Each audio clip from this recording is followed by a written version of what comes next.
Jennifer Elledge here with Freebird Philosophy, and it's Friday.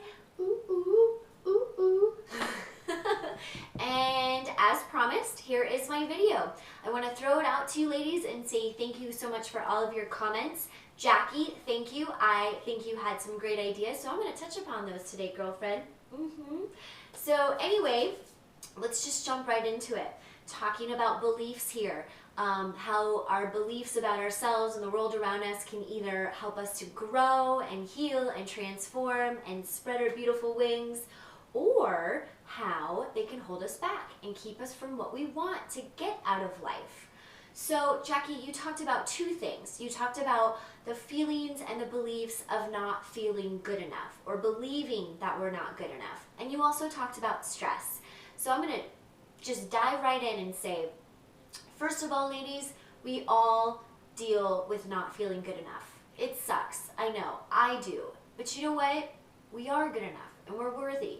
And I want to share a story. In about 2010, before my divorce, I was feeling just really ick with life. I was stressed out. I was an insomniac. And when I did fall asleep, I never wanted to get out of bed. I was unhappy and depressed and just felt really blah about life in general and towards life. And so I decided to go see a therapist. And I went through a few sessions with her, and she kept asking me, have you ever experienced any childhood trauma? Have you ever experienced anything as a kid that was traumatizing to you? And I kept saying, no, I've had a good childhood, and I don't know what you're talking about. I don't get it. So I asked her, why are you asking me this question? Why do you keep asking me this? And she said that based on my behavior at the time, my controlling behavior, my need to control every outcome, my stress, I was just wound up so tight all the time, that she said that that was a symptom of somebody who's experienced significant childhood trauma. So I said, interesting. Well, can we check and see? Is there any way? And so sure enough, we did in one of our last sessions a regression therapy where I lied down on a couch and I was in a hypnotic state, and sure enough, at about 4 or 5 years old, I had experienced some significant childhood trauma. And it was surprising to me because for so long, my subconscious, my mind had completely blocked it out.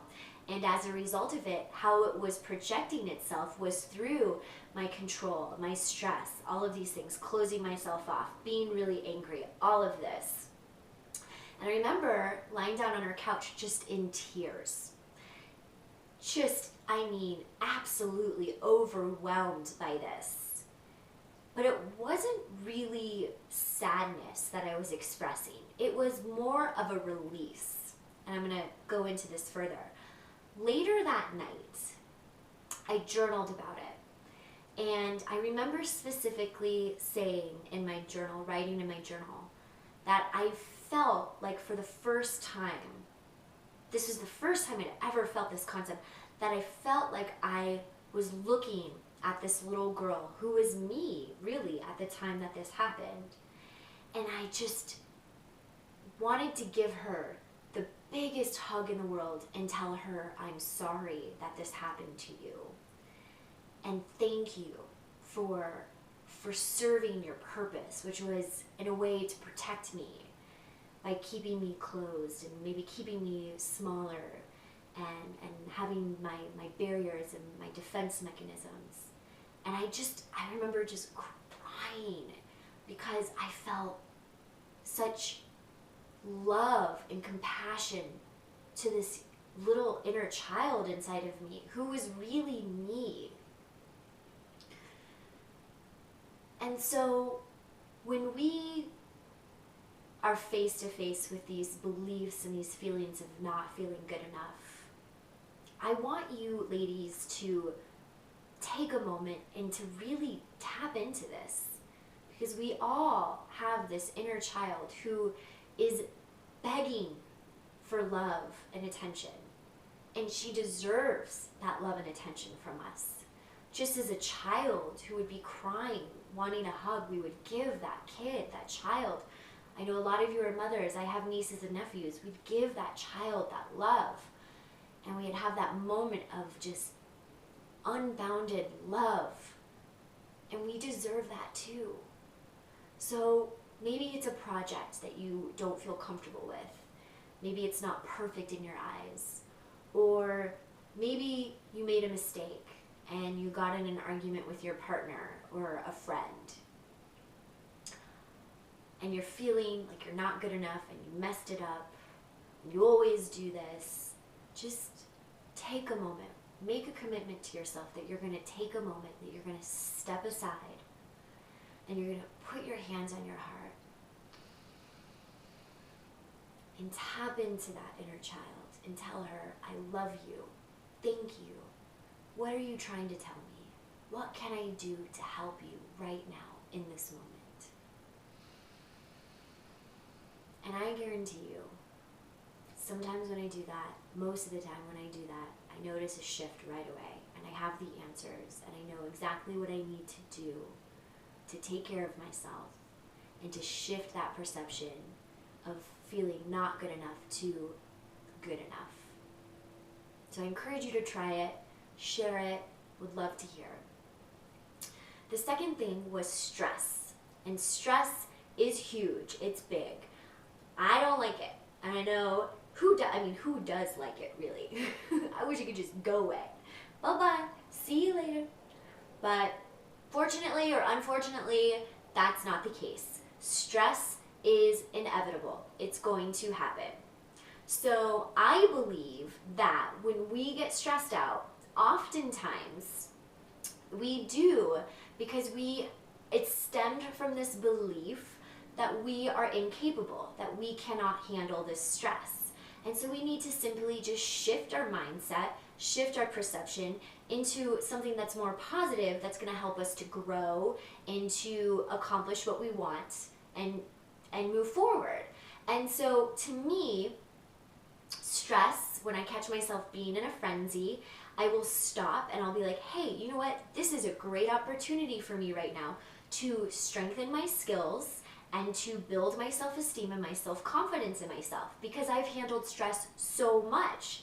I am going into nursing school in a few weeks. The past 2 years, I was managing school. I was working full-time. I had a social life. I took care of myself. I got really good sleep. I ate healthy. I exercised, all of that. And it was stressful. It was super stressful. And I'll tell you how I handle it. I cry. I cry. I will call a girlfriend, or I will call my mom, or I'll call my dad. Whoever I feel like at the moment is going to help me and encourage me and support me. I'll do it. I'll just cry. Or if I don't feel comfortable calling someone, and sometimes that happens too, I will grab my big body pillow and I will hold it close and I will cry into my pillow. I will, for a minute or 5 minutes or 10 minutes or however long it takes me to get it out. And I don't judge myself for it. Crying can be so healing and such a release. And 9 times out of 10, when I'm done crying, I'm good. I'm ready to go hit the ground running and just get back into it. It's crazy how effective it is for me. And so try it out. Don't judge yourself. Take a few minutes, let it out, girls. Let it out. It's possible, and we're totally allowed to. And don't judge yourself.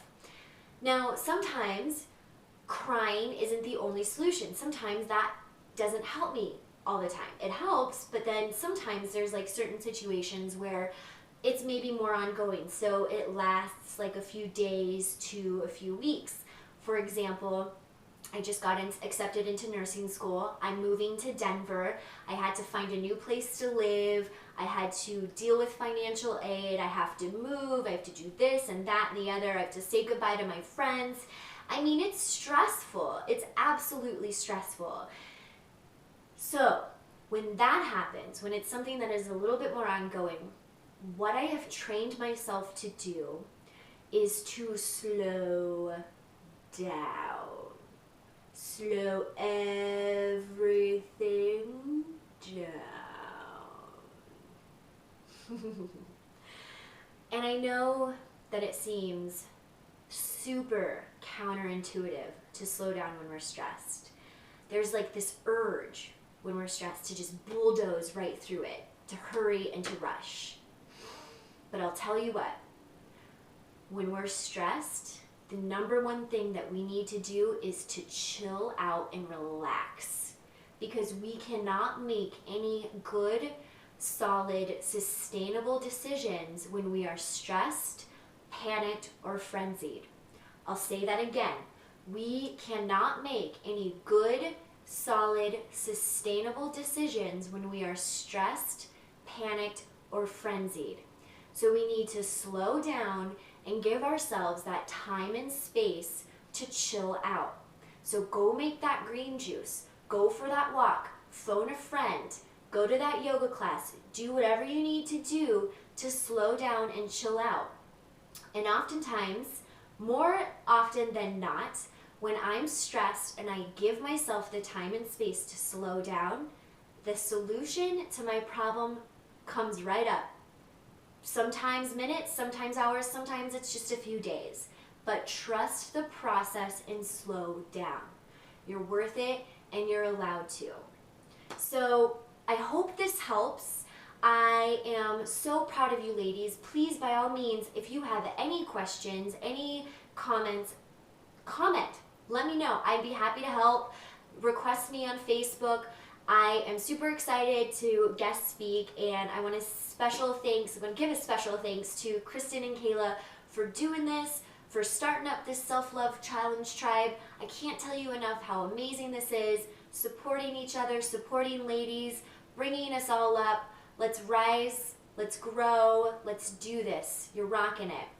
Before I conclude, I just want to say that self-love is a process. It's just that, it's a process. So it requires time and effort and work and discipline and patience.